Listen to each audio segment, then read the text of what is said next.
Hey everyone, and welcome to RUBIN'S Mind Lab, where we break down the latest research into what it really means. Ever wonder if you are actually in control of your choices online, or if the apps you use are subtly steering you? Well, this new study dives deep into that exact question, exploring the fine line between nudging and self-nudging. Think about it, the internet is everywhere, right? And these digital spaces are getting smarter and smarter at influencing what we do. This paper introduces a fascinating framework that looks at how we can either be nudged by systems or how we can actually nudge ourselves. It's all about user agency, which basically means how much control you have over the choices that shape your behavior. The researchers, led by David J. Grüning, noticed that traditional nudging, where a system subtly steers your choices without you even realizing it, has its downsides. It can feel manipulative, it might not work for everyone the same way, and it doesn't really help you build skills to make better choices on your own. On the other hand, self-nudging is all about you being your own choice architect. You decide how to change your environment to help yourself reach your goals. This lack of awareness is a big concern. If you don't know you are being influenced, how can you truly be in control? And sometimes these nudges are a one-size-fits-all approach. The same nudge might work wonders for one person and do absolutely nothing, or even backfire for another. This is what scientists call heterogeneity in treatment effects. It means interventions don't affect everyone the same way. This is where the idea of a continuum comes in. Instead of just nudging or self-nudging as two separate boxes, the researchers suggest there is a whole spectrum in between. They've identified 4 main levels of user agency. Let's break these down. This is the classic nudge. The system designed by researchers or platforms makes the choices for you. Think of things like default privacy settings that you have to actively change, or autoplay videos on a streaming service. You're pretty much a passive recipient here, with very little agency. Here, the researcher still sets up a limited menu of options for you to choose from, but you get to make the final selection within that curated list.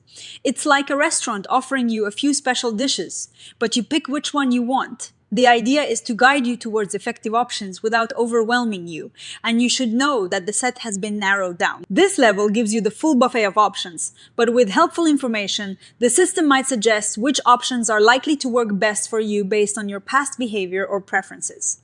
It's like a personal shopper showing you all the clothes but highlighting the ones they think would suit you best. You still have complete freedom to choose anything, but you get advice. This is where you are completely in charge. You decide what your goals are, you design your own interventions, and you implement them. This is when you might set your own app time limits, block distracting websites yourself, or create personal reminders. You are the architect of your own behavioral change. So, why does this matter? The researchers suggest that the best level of agency depends on a few things. Basically, if an intervention works pretty much the same for everyone, a simple nudge might be fine. But if it's all over the place, meaning it works really differently for different people, or even for the same person in different situations, then you need more user agency. Who knows best what will work for you? You or the person who designed the system? That is the key question. If there is a lot of variation in how well an intervention works for different people, a simple nudge that you can't control might not be effective.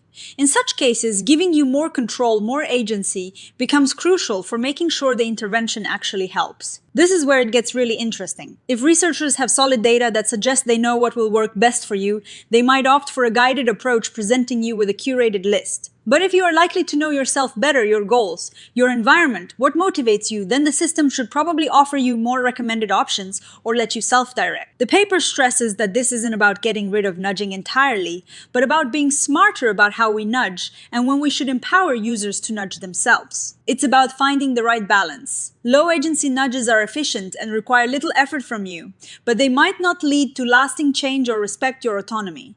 High agency self-nudging can build skills and lead to more sustainable changes, but it demands more from you in terms of motivation and effort. This framework helps us think about the ethics of digital interventions. When is a nudge manipulative? When is it empowering?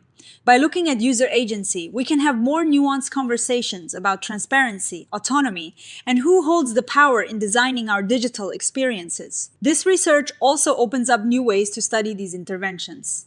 Instead of just asking if a nudge works, researchers can now experimentally vary the level of user agency to see how that impacts outcomes.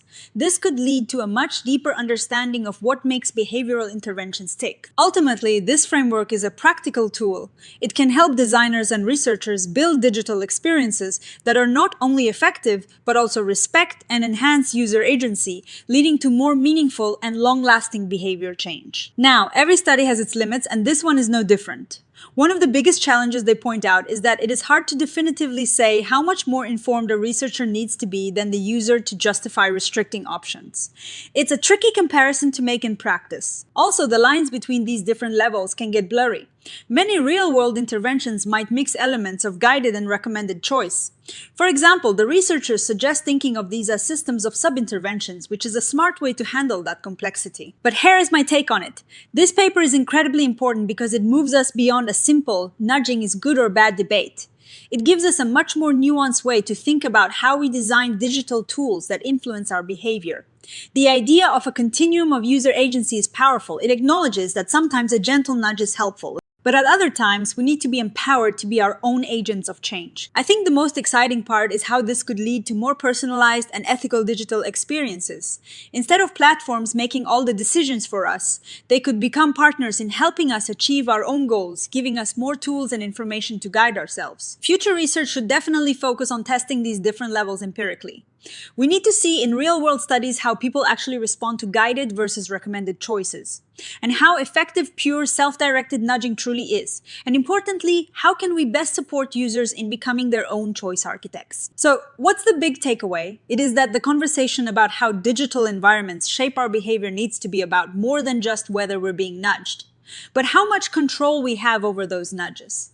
It's about designing for agency, for empowerment, and ultimately for a more conscious and intentional digital life. That's all for this episode of RUBIN'S Mind Lab.